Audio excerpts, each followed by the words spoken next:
Emirate സ്റ്റേഡിയത്തിലെ പീരങ്കിപ്പടയുടെ ആക്രമണത്തിൽ Real Madrid അക്ഷരാർത്ഥത്തിൽ കത്തി ചാമ്പല എന്ന് പറയേണ്ടി വരും. കാരണം അത്രയ്ക്കും മികച്ച രീതിയിലുള്ള ഒരു പെർഫോമൻസ് ആണ് ആഴ്സണൽ റയലിനെതിരെ കാഴ്ചവെച്ചത്. 3-0 വിജയമാണ് സ്വന്തമാക്കിയത്. പക്ഷേ ശരിക്കും ഒരു 6 ഗോളിനെങ്കിലും വിജയിക്കേണ്ട ഒരു മത്സരമായിരുന്നു ആഴ്സണൽ. കാരണം അത്രയ്ക്കും മികച്ച രീതിയിലുള്ള അറ്റാക്കുകളാണ് രണ്ടാം പകുതിയിൽ നമുക്ക് കാണാൻ സാധിച്ചത്. ഫസ്റ്റ് ഹാഫിന്റെ അവസാനം തന്നെ റയൽ മാഡ്രിഡിന്റെ ആ ഒരു പ്രതിരോധം ശരിക്കും വിറങ്ങിലിച്ചു.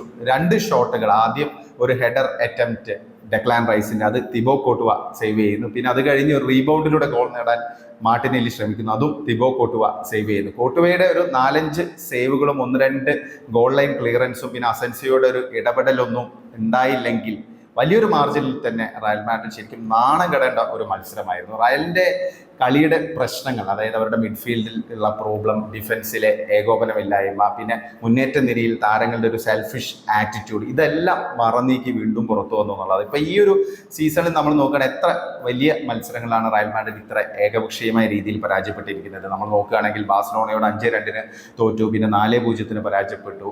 പിന്നെ അതുകൂടാതെ ഇപ്പം 3-0 ആഴ്സണലിനോട് എമിറേറ്റ്സ് സ്റ്റേഡിയത്തിൽ ചാമ്പ്യൻസ് ലീഗിന്റെ ആദ്യ ക്വാർട്ടറിൽ തോൽവി വഴങ്ങിയിരിക്കുന്നു. അതുകൂടാതെ തന്നെ മറ്റു മത്സരങ്ങൾ ഉണ്ടായിരുന്നു. ലിവർപൂളിനെതിരെയും AC മിലാനെതിരെയൊക്കെ റയൽ മാഡ്രിഡിന്റെ ഡിഫൻസ് എക്സ്പോസ് ചെയ്യപ്പെട്ട ഒരുപാട് മത്സരങ്ങൾ ഈ ഒരു സീസണിലുണ്ടായിരുന്നു. റയൽ മാഡ്രിഡിന്റെ ഒരു ടാക്ടിക്സ് ആൻസലോട്ടി ശരിക്കും മുന്നോട്ട് വെച്ചത് ഒരു ഡിഫെൻഡിങ് നടത്തി അത്യാവശ്യം കൗണ്ടർ അറ്റാക്കിലൂടെ റിസൾട്ട് ഉണ്ടാക്കാനുള്ള ശ്രമമായിരുന്നു. 58-ാം മിനിറ്റ് വരെ അതങ്ങ് മുന്നോട്ട് പോയപ്പോൾ ഒരു സമനിലയ്ക്കൊക്കെ വേണ്ടി കളിക്കുക എന്നുള്ളൊരു ലക്ഷ്യത്തിലേക്കാണ് പോയത്. എന്നിട്ട് സെക്കൻഡ് ലെഗിൽ സാന്റിയാഗോ ബെർണാബുവിൽ വിശ്വരൂപം പുറത്തെടുക്കുക എന്നൊക്കെയായിരുന്നു റയൽ മാഡ്രിഡിന്റെ കണക്കൂട്ടൽ. പക്ഷെ അത് കംപ്ലീറ്റ് ആയിട്ട് ആഴ്സണൽ തെറ്റിച്ചു. അവരുടെ ആ ഒരു സെറ്റ് പീസുകൾ ഗോൾ നേടാനുള്ള അവരുടെ ഒരു കപ്പാസിറ്റി, അത് ഒന്നും പറയണ്ട. ഡെക്ലാൻ റൈസ് 2 തകർപ്പൻ ഫ്രീക്കുകൾ, ഔട്ട്സ്റ്റാൻഡിങ് എന്ന് പറയേണ്ടി വരും. കാരണം നമുക്കൊരിക്കലും അതിനെ ആ രീതിയിലല്ലാതെ വിശേഷിപ്പിക്കാൻ പറ്റില്ല. ആദ്യത്തെ ഫ്രീക്കിക്ക് ഞാൻ വിചാരിച്ചു പുറത്തേക്ക് പോകുമെന്ന്, പക്ഷെ അത് കേൾ ചെയ്ത് വലയിൽ പതിക്കുകയാണ് ഉണ്ടായത്. അത് കഴിഞ്ഞ് 12 മിനിറ്റിനകം വീണ്ടും ഒരു ഫ്രീ കിക്കിലൂടെ ഗോൾ നേടാൻ സാധിക്കുന്നു. രണ്ടും ഒന്നിനൊന്ന് മെച്ചമായുള്ള ഫ്രീ കിക്ക് ഗോൾസ് ആയിരുന്നു. ഡെക്ലാൻ റൈസിന്റെ കരിയറിൽ തന്നെ അദ്ദേഹം ആദ്യമായിട്ടാണ് ഫ്രീ കിക്ക് ഗോൾ നേടുന്നത്. അത് ആദ്യത്തെ ഗോൾ നേടി 12 മിനിറ്റിനകം വീണ്ടും ഒരു ഫ്രീ കിക്ക് ഗോൾ നേടാൻ സാധിക്കുന്നു. ശരിക്കും നിറഞ്ഞു കളിക്കുകയായിരുന്നു ഡെക്ലാൻ റൈസ്. കാരണം ഡെക്ലാൻ റൈസ് എന്ന് പറയുന്ന പ്ലെയർ പലപ്പോഴും ഓവർ റേറ്റഡ് ആണെന്നുള്ള വിമർശനമൊക്കെ ഉണ്ടാവാറുണ്ട്. പക്ഷേ അദ്ദേഹം നിറഞ്ഞ് കളിക്കുകയായിരുന്നു. 3ാമത്തെ ഗോളിനും വഴിവെച്ച നീക്കം നടത്തിയത് ഡെക്ലാൻ റൈസ് ആണ്. അദ്ദേഹത്തിന്റെ മുന്നേറ്റത്തിനൊടുവിലാണ് അത് ഒരു ടീം ഗെയിമിന്റെ റിസൾട്ട് എന്നുള്ള രീതിയിൽ മിക്കേൽ മെറീനോ സ്കോർ ചെയ്യുന്നത്. അതും മികച്ചൊരു ഫിനിഷ് ആയിരുന്നു. അപ്പം അത് കഴിഞ്ഞും ആഴ്സണൽ മാക്സിമം ട്രൈ ചെയ്തു. ഇപ്പോൾ ഫസ്റ്റ് ഗോൾ നേടിയിട്ടും റിലൻലെസ് ആയിട്ട് അറ്റാക്ക് ചെയ്യാനാണ് ആഴ്സണൽ ശ്രമിച്ചത്. കാരണം ഒരിക്കലും അതുകൊണ്ട് സെറ്റിൽ ചെയ്ത് മത്സരം ജയിക്കാനല്ല ശ്രമിച്ചത്. കാരണം നല്ലൊരു ലീഡ് നേടി സാന്റിയാഗോ ബെർണാബോയിലേക്ക് പോകുക എന്നതായിരുന്നു ആർട്ടേറ്റയുടെ റോഡ് മാപ്പ് അല്ലെങ്കിൽ പ്ലാൻ. അതിനനുസരിച്ച് തന്നെ താരങ്ങൾ പെർഫോം ചെയ്തു. പിന്നെ നമ്മൾ നോക്കേണ്ട ഒരു കാര്യം എന്ന് പറഞ്ഞാൽ തോമസ് പാർട്ടയുടെ പെർഫോമൻസ്, പിന്നെ അതുകൂടാതെ വില്യം സാലിബ, പിന്നെ ജൂറിയൻ ടിംബർ, ഇവർ ശരിക്കും മികച്ച രീതിയിൽ തന്നെ ഔട്ട്സ്റ്റാൻഡിങ് ആയുള്ള ഒരു ഡിഫൻസീവ് ഗെയിമാണ് കാഴ്ചവെച്ചത്. പ്രത്യേകിച്ച് റയൽ മാഡ്രിഡിന്റെ വമ്പൻ താരനിര അടങ്ങിയ മുന്നേറ്റ നിരയെ ഒന്നുമല്ലാതാക്കാൻ അവർക്ക് സാധിച്ചു എന്നുള്ളത്. അപ്പം എംബാപ്പയ്ക്കൊക്കെ 1-2 ചാൻസ് ഒക്കെ ഉണ്ടായിരുന്നു. ഒരു ചാൻസ് ഗോൾ നേടാനുള്ള ഒരു അവസരമായിരുന്നു, പക്ഷെ അത് യൂട്ടിലൈസ് ചെയ്യാൻ സാധിച്ചില്ല. ഡേവിഡ് റായ ഒരു തകർപ്പൻ സേവിലൂടെ എംബാപ്പയുടെ ആ ഒരു മോഹം ഇല്ലാതാക്കി.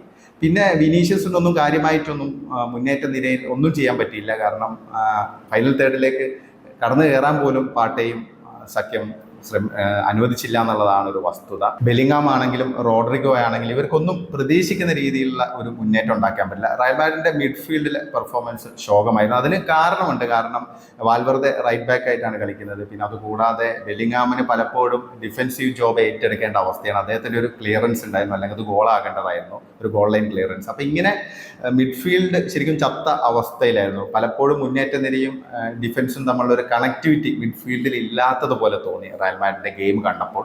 പിന്നെ മുന്നേറ്റ നിരയിലാണെങ്കിലും ആരാണോ ഫ്രീ ആകുന്നത് ആ പ്ലെയറിന് ബോൾ നൽകുന്ന ഒരു ആറ്റിറ്റ്യൂഡ് പൊതുവെ കാണാനില്ല. കാരണം ഇൻഡിവിജ്വൽ ബ്രില്യൻസ് വഴി ഗോൾ നേടാനാണ് എംബാപ്പെ ആണെങ്കിലും വിനീഷ്യസ് ആണെങ്കിലും ഒക്കെ ശ്രമിക്കുന്നത്. അപ്പോൾ അത് റയൽ മാഡ്രിഡിന് ഒരിക്കലും ഗുണം ചെയ്യില്ല. കാരണം ആഴ്സണലാണെങ്കിൽ തിരിച്ച് നല്ല ടീം ഗെയിമാണ് കളിക്കുന്നത്. അവരുടെ 3ാമത്തെ ഗോൾ ശരിക്കും ഒരു ടീം ഗെയിമിന്റെ റിസൾട്ടായിരുന്നു. അപ്പം അവർ ഏകോപനത്തോടെ കളിക്കുന്നു. അവർക്ക് ഒരുപാട് പരിമിതികളുണ്ട്, പക്ഷെ പരിമിതികൾ അതിജീവിക്കുന്ന രീതിയിൽ ഏകോപനത്തോടെ കളിക്കുന്നു എന്നുള്ളതാണ്. പക്ഷെ റയൽ മാഡ്രിഡിന്റെ ഭാഗത്ത് നിന്ന് നമുക്ക് അങ്ങനെ ഒരു ഗെയിം കാണാൻ സാധിച്ചില്ല എന്നുള്ളതാണ്. ഇപ്പം ഇത് ഇതിപ്പം ഈ ഒരു പെർഫോമൻസ് ഇങ്ങനെ ഒരു ഡിസ്മലായുള്ള പെർഫോമൻസ് റയൽ മാഡ്രിഡ് ഇങ്ങനെ തുറന്നുകൊണ്ടിരിക്കുകയാണ്.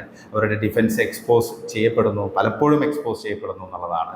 അപ്പം അതുകൊണ്ട് ഇനിയിപ്പോൾ രണ്ടാം ലെഗിൽ അത്ഭുതങ്ങൾ സംഭവിക്കുമോ എന്നുള്ളതാണ് ഒരു ചോദ്യം. കാരണം റയൽ മാഡ്രിഡ് ആണ്, ചാമ്പ്യൻസ് ലീഗ് രാജാക്കന്മാരാണ്, മിറാക്കിൾ അവർക്ക് പുത്തരിയല്ല, തിരിച്ചുവരവുകൾ അവർക്ക് പുത്തരിയല്ല. നമുക്കിതറിയാം. റയൽ മാഡ്രിഡ് ആ ചരിത്രത്തെ നമുക്ക് ഒരിക്കലും നിഷേധിക്കാൻ പറ്റില്ല. സമീപകാലത്തൊക്കെ നമ്മൾ ഒരുപാട് പ്രകടനങ്ങൾ അങ്ങനെ കണ്ടിട്ടുണ്ട്. പക്ഷേ നിലവിലെ സാഹചര്യത്തിൽ ഇത്രയും മികച്ച ഡിഫൻസൊക്കെ ഉള്ള ആർസണൽ പോലത്തെ ഒരു ടീമിനെതിരെ റയൽ മാഡ്രിഡിന്റെ ഭാഗത്തു നിന്ന് ഒരു ഗംഭീര ബൗൺസ് ബാക്ക് ഉണ്ടാകാനുള്ള ഒരു സാധ്യത വിരളമാണെന്ന് നിലവിലെ സാഹചര്യത്തിൽ പറയേണ്ടി വരും. കാരണം അറ്റ്ലീസ്റ്റ് ഒരു 3 ഗോളിന്റെ ഡിഫറൻസിലെങ്കിലുമുള്ള ഒരു റിസൾട്ട് നിശ്ചിത സമയത്ത് ഉണ്ടാക്കിയാൽ മാത്രമേ ഉള്ളൂ മത്സരം പെനൽറ്റി ഷൂട്ടൗട്ടിലേക്ക് അല്ലെങ്കിൽ അതിനു മുമ്പ് എക്സ്ട്രാ ടൈമിലേക്കൊക്കെ പോവുകയുള്ളൂ.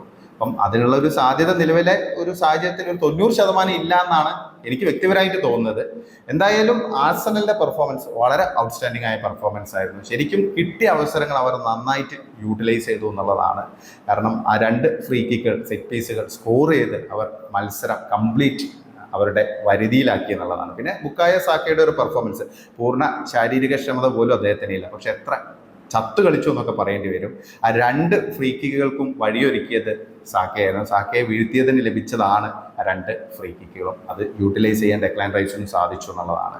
അപ്പം ഇങ്ങനെ നോക്കുമ്പോൾ ആർസണൽ ശരിക്കും അവരുടെ ഇപ്പം ആർട്ടേറ്റയുടെ ഒരു പ്രൊഫഷണൽ കോച്ചിങ് കരിയറിലെ തന്നെ ഏറ്റവും മികച്ച വിജയം എന്നൊക്കെ പറയേണ്ടി വരും. ഡെക്ലാൻ റൈസിന്റെ ആണെങ്കിലും ഒരിക്കലും മറക്കാൻ പറ്റാത്ത ഒരു വിജയമാണ് ചാമ്പ്യൻസ് ലീഗിന്റെ ഫസ്റ്റ് ലെഗിൽ ആർസണൽ നേടിയെടുത്തിരിക്കുന്നത്. എന്തായാലും ഒരു ബിഗ് ക്രെഡിറ്റ് തന്നെ ആർട്ടേറ്റയ്ക്ക് കൊടുക്കണം. കാരണം ഇത്ര മികച്ചൊരു ടീമിനെ സെറ്റ് ചെയ്തു. കാരണം പല പ്രമുഖ താരങ്ങളുടെ അഭാവം അവർക്കും ഉണ്ടായിരുന്നു. കാരണം ഹാവേർട്സ് ഉണ്ടായിരുന്നില്ല, അതുകൂടാതെ മെഗലസ് ഇല്ല. മെഗലസ് ഇല്ലാത്ത ഡിഫൻസ് എന്നൊക്കെ പറയുമ്പോൾ ആലോചിക്കാൻ പോലും പറ്റില്ല. കാൽഫിയോറി ഇല്ല, ഒരുപാട് താരങ്ങളുടെ അഭാവം ഉണ്ടായിരുന്നു. പക്ഷേ എന്നിട്ടും റയൽ മാഡ്രിഡിനെതിരെ ഇങ്ങനെയൊരു വിജയം എമിറേറ്റ്സ് സ്റ്റേഡിയത്തിൽ ആർസണലിന് നേടാൻ സാധിച്ചു എന്നുള്ളതാണ്.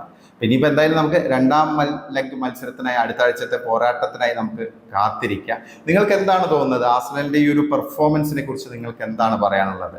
റയൽ മാഡ്രിഡിന്റെ പ്രശ്നങ്ങൾ എന്തൊക്കെയാണ്? അത് വീണ്ടും വീണ്ടും ഇങ്ങനെ എക്സ്പോസ് ചെയ്യപ്പെടുന്നത് എന്തുകൊണ്ടാണ്? കാർലോ ആൻസലോട്ടിയുടെ തന്ത്രങ്ങളിലെ പാളിച്ചയാണോ, അതല്ലെങ്കിൽ കളിക്കാർ തമ്മിലുള്ള ഒരു ഏകോപനത്തിന്റെ കുറവാണോ?